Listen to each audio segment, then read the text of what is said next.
You know, before the rapping shit really started to take off and you started making actual money from rapping, how wrapped up were you in the street shit? Well, I was wrapped up in the street shit even when I was rapping. You know, I was born into the street shit. Like I was, all my uncles, all my cousins, we all from the street, bro. Like we from the pride, we from the gutter, bro. So I was wrapped into the street shit from birth, really. Uh, I started hustling at like 14, uh, taking care of myself, making money. Uh,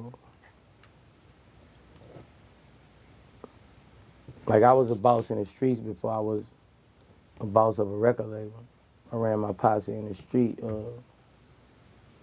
I would say all the way to 2005, I was making more money probably in the streets than music. Uh, that's how I hustle. You know, that's what I know how to, that's what I was raised to make money off during the streets. You know, I know how to get money. It's not positive money. You know, I won't never do it again because I have a talent now that's crazy. I had a talent then. I just was overshadowed by street money and torn into that street life and that gangster life. But, you know, like, a lot of people be rapping about, a lot of rappers, they just really be rapping about a lifestyle, you know. A lot of rappers never lived the street life, the real street life, where you walk outside every morning with bulletproof vests on and you live for that day. You don't live for tomorrow. You don't live for the future. You live to make it through that day. At 14, what did you start with? Did you start selling crack or was it something else? Well, my first job was 11. I was a lookout for the people on the corner, for my cousins them on the corner. I used to just ride my bike and look out for the police up and down the street. And they used to pay me like $30, $40 a day for that. My second job, I would say like, I started hustling. I started out selling crack, weed, basically just cracking weed. Because at 14, I was put out my mama's house, and I was sent to my grandmother's house because I wasn't doing right in school. My daddy had just died when I was 13, 14, so I was rebellious, man. My mama, I ain't want to listen to mama, so she sent me to grandma's house. And my grandma's house is the block. Yeah, my grandma's house is it's the block, you know, like every morning you come outside, you know, my uncles, them, you know, my cousins, them, it's the block. It's where everybody get money at. It's where all the people be at, you know. And I was just raised to get money since 14. You know, I sold crack to my own uncles, man. You know, like, and you know, it was put in my head like, you know, that's how we is over there. You know, we sell crack to our own family members because if you don't get the money, they gonna take it elsewhere.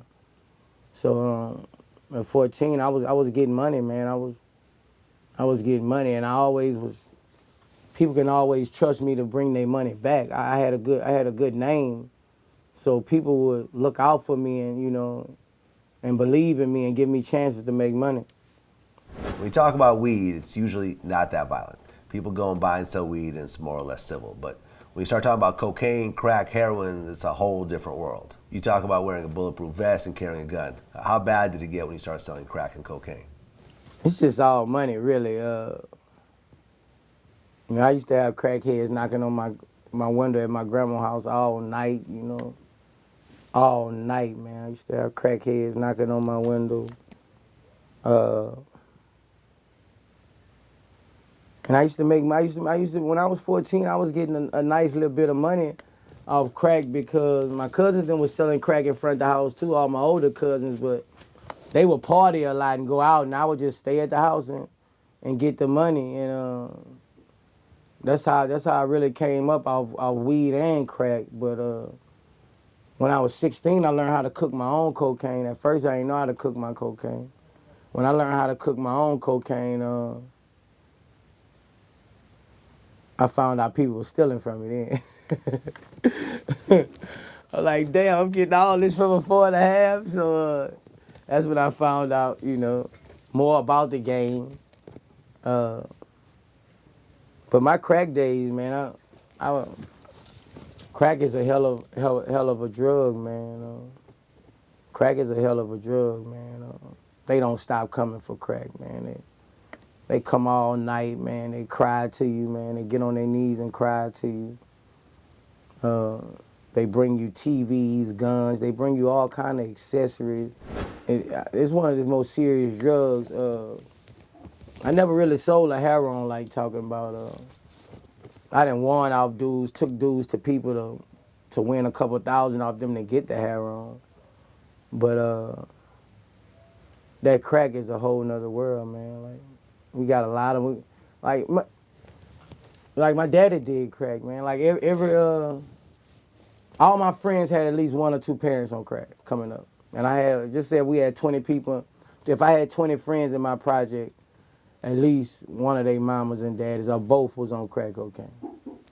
Like when we talking about an epidemic, it was a real epidemic, like, you know, to where it got to where 24-year-olds, when I was 15, 25 and 26-year-olds, they were lacing, you know, weed with crack, you know. So it was crazy, man. And I at one point I never thought I'd stop selling cocaine. I was smoking weed because I was selling weed because it makes so much money. I interviewed Freeway Ricky Ross. He told me this one time he bought $70,000 worth of cake mix. I had a guy one time to sell me $70,000 worth of a cake mix. Really? Mm-hmm. And you didn't realize it until? Well, the way the deal went down was I had stepped outside of my circle of buying drugs, and even though this guy was one of the Nicaraguans, what I had a bad habit of doing is I would take the numbers from other Nicaraguans. The other Nicaraguans heard about it, and they teased me about it for going around them. You try to go around us. Look what happened to you. Okay, so you went right back to your go-to Nicaraguans. Yeah. My cousins, they was like Tetris in the streets. They was hustlers, but they was jackals, you know. So I seen them in my grandmother's melting candle wax. They melt a brick of candle wax, burnt a brick of candle wax, wrapped it up, and sold it to a dude for a half a key of candle wax. So a half a key, I mean, how much were keys going for back then? Like 30, 40,000? Hell no, man. You get a half a key back then for 8,500, 9,000. Okay, I was talking about full keys. Full keys was 16, 17.5. So basically your cousin sold $9,000 worth of nothing. Yeah. What happened when the dude found out? I'm not sure, but ain't nothing really happened. You know, a few threats, but they ain't really do nothing. They used to also I saw him get one person with like 10 pounds of rabbit grass. You can't really be in a game like this for a long time without taking some losses. If you look at the time you spent in the streets, what do you think were some of your biggest losses that you took? Man, I took when my mama house burned down, I took a $47,000 loss in $10s and $20 bills, but it looked bigger than that. I took a couple losses on the road, 62,000. You know, I never took no 100K losses, no 200K losses, things like that. You know, like when you do a lot of dirt, I feel like the dudes who took the most losses, they either got blessed for taking them losses in the end, or they was the guys who did so much dirt, man, and then it come back on you in the drug game. So I always I never had a bad name in the drug game. Plus, I was doing my rap stuff on the side. You know, I've been rapping since 14. So I was doing my rap stuff on the side, so they know I had a little money to pay for the pack also. But I always had a good reputation as far as somebody who loyal in the game. Like, every pack I was gave, I paid before I even did anything with the money. Like, I used to like to pay people off first, so I just have everything stacked up. And like I told you, like my big cousins, they would hit for keys of cocaine, you know, like 3-4 keys at a time.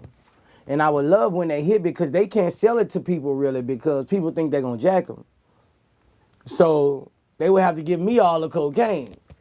And I would just sell it, bring them their money back, and, you know, I would be straight. You know, I just ask them what you want for it. They know I'm going to sell it. They know it. They know I'm going to sell it. They know I'm going to.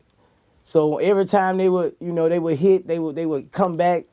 I used to be so excited because I know they come and find me, and I'm going to move the pack for them. I have their money just how they want their money.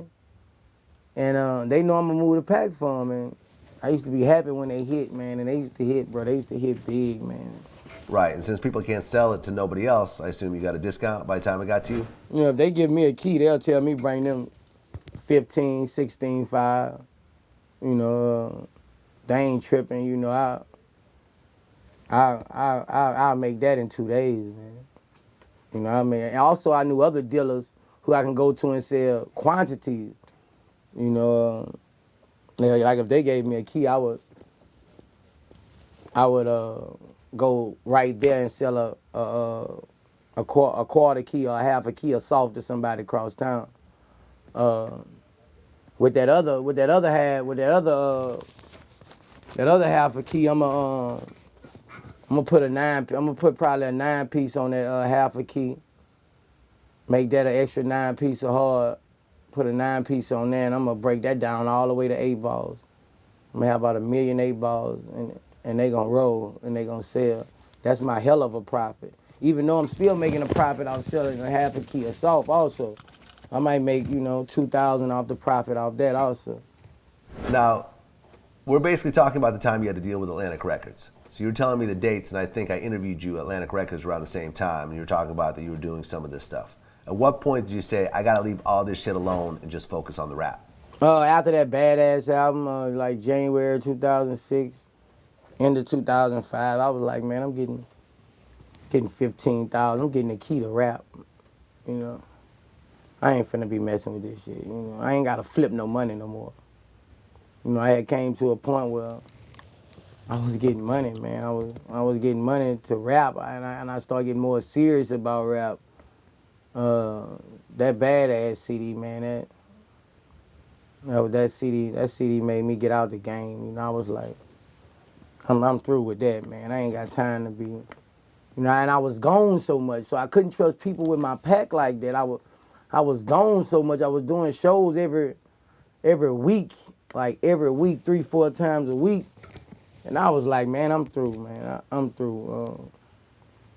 Even my plug at that time was saying, man, you don't need to be doing this, man. You're a star now, you know. I know I've been a star, but you know, the money made me do it. Like one weekend, I did like 3-4 verses. I had 2 shows, and I made it was like $58,000, man. And I got home, and I was like, you know, I still had a little pack. This was the end of 05. I still had a little pack. I gave it to my boy, man. Told him to bring me a little something that I was done, you know. All my boys, they had sad faces and shit. But they was kind of mad, you know. They were like, man, no, we boom, you know. But I was done. I made that, I'll never forget, man. I went home. I had $58,000 and $500, you know. Off like 3-4 days. I was doing, matter of fact, it was in Little Rock one weekend. Little Rock and somewhere else in Florida. And I was like, man, I'm done, man. I'm done. I'm done. I'm finna go live my life the right way, you know? Look, I work with them on Mad. Good guys. Good heart. Good guys. Give you the shirt off their back. Is it ironic? Is it a coincidence that most of their friends are white and got white wives? They like white women? I mean. And they develop envy because they go home. They get out the car with their friend, with their other partner, and he listening to your music. They walk in the house. They girl listening to your music. They go downstairs, the kids doing a dance to your music. Now they are hypnotized with hatred.